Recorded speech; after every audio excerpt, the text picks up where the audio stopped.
Hey y'all, Pop's Cooper, LivingCooper.com. Look what Pops did.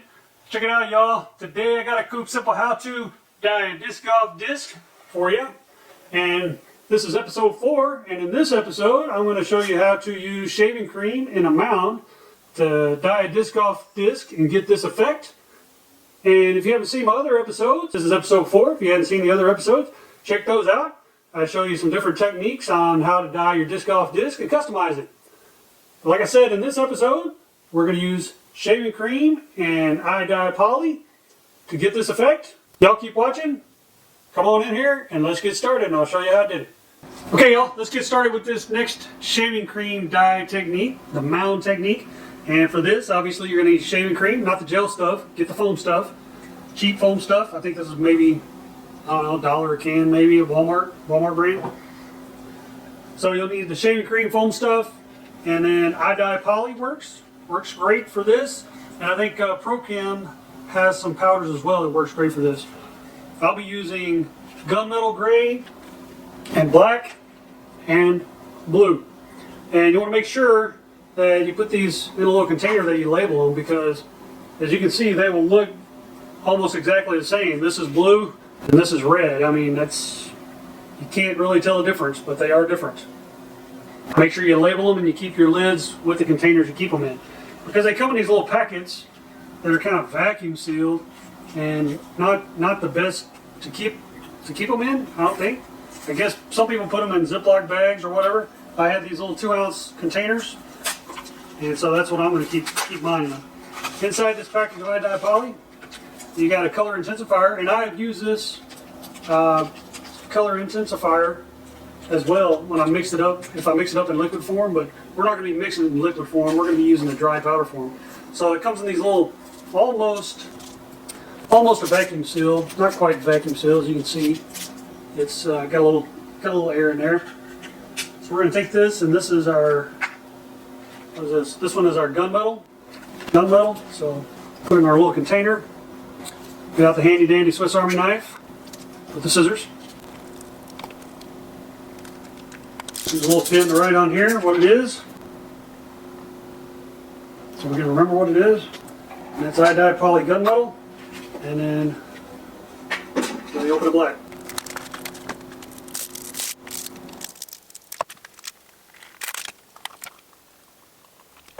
Okay, so we got our dyes. So you're going to need the dyes. You're going to need something to put your shaving cream in. I'm just using a Frisbee I got at Academy for about $2. And then, of course, you'll need your disc. This is our disc. I've already washed and cleaned it, so I really don't want to be handling the top side and get oils and stuff from my fingers on there. So that is the disc we're going to be using. Got a little spritzer to spritz a little water on there. It kind of helps activate the dye, and you'll see that. And then, I don't know if I said, a paint stir stick to kind of smooth it around to make your mound out of. Okay, so that's what we need. Let's put it together.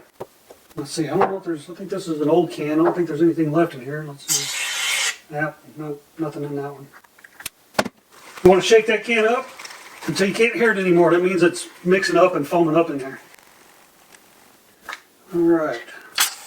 Mound doesn't have to be super tall. That's probably going to be good right there. And this one, you don't have to mix any water or anything with it, but you got to smooth it out real good. Kind of round it out, get the air bubbles off the surface as best you can. Now you kind of want to keep this as symmetrical as you can of a mound, so that it kind of, I guess, matches the disc whenever it starts sinking. And what's going to happen is the weight of the disc is going to push the mound down and kind of give it the galaxy or warp speed, whatever you will call it, hyperspace look. Just a little spritz here. So I'll kind of glide over the shaving cream a little better. Anywhere where you have air pockets is going to be a gap, so you want to make sure that you get it as smooth as possible so you don't have a bunch of air pockets. This is the first time I've ever done this, so we'll see if I can do it. Those guys make it look so easy. It's on the YouTubes. Can't even get in the middle of the tray. Alright, let's try this again. I saw one guy do a technique like this, where he kind of runs it. Of course, he's using a different type of platter, but my word, I don't see. Now, one guy I saw, he didn't have a super high mound. Another guy I saw had a real high mound. And another guy kind of had a triangular top mound, and another guy had just a rounded top mound. So I'm not sure what all the differences were. In the end product, they all looked pretty much the same. So I think I've almost reached my limit of trying to spread this stuff around. This might not be the type of die job for me. Maybe I don't have the patience for this kind or something, I don't know. That seems like pain. Get shaving cream everywhere. I mean, I think I'm pretty close to where I want to be. I just got to get it to smooth out and kind of to a peak. But I guess I keep pushing too hard or something. Maybe those guys did some fancy editing or something, I don't know. But, or maybe I'm just trying to be too perfectionist with it. I think we're going to go with this. Alright, here's my little cone, and hopefully this is going to turn out. We'll see what happens. Now we got to put our dies on it. Now with these dies, they say a little bit goes a long way, and you've got to make sure that you don't make it too thick or it will not work. Everything will just kind of run together. Okay, so I got the blue, the black, and the gunmetal, and maybe I'll just put a dash of red on there as well. Now, you want to use Q-tips. You don't have to use Q-tips. Saw one guy do it just out of his little baggie. I saw another guy had his dies in a salt shaker. I'm using Q-tips. That's what one of the guys said. And that's about all you need of the red. Okay, that's all I'm doing of the red right there. Alright, now we're going to put some blue around there. If it looks like a glob, it probably is, and it's probably not going to turn out too well. Okay, I think that's all we're going to do with the blue right there.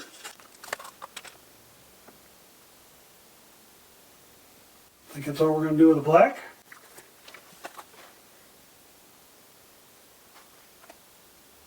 And that's it. That's all we're doing with the gunmetal. Alright, here's what my mound looks like.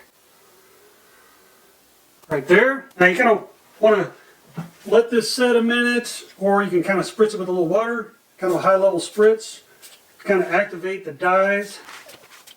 And you can see the colors are kind of getting more intense. Okay, I think that's good. Hopefully I didn't get too much on there. We'll see. I mean, they say less is better because you can always redo it. So I don't know. We're going to find out. I'm going to put the disc on. So we're going to see what happens here. You kind of want to get it centered up as much as possible. And give it a little push. And just let the weight of it carry it down from there. And let it set. So we're going to let it set. I'm going to go throw some disc golf while this sets. And then probably tomorrow morning we'll take it out and reveal it. Y'all keep watching. Well, good morning, y'all. Here we go. Here's my little dye bed, shaving cream. And hopefully this worked the way I wanted it to. I can kind of see some of the dyes around the edges there. And they look like they kind of bled together and they're not streaky anymore. So we'll see. It's been in about almost 18 hours. So hopefully I didn't leave it in too long. We'll rinse this thing out. Take a look at it. Let's go rinse it out.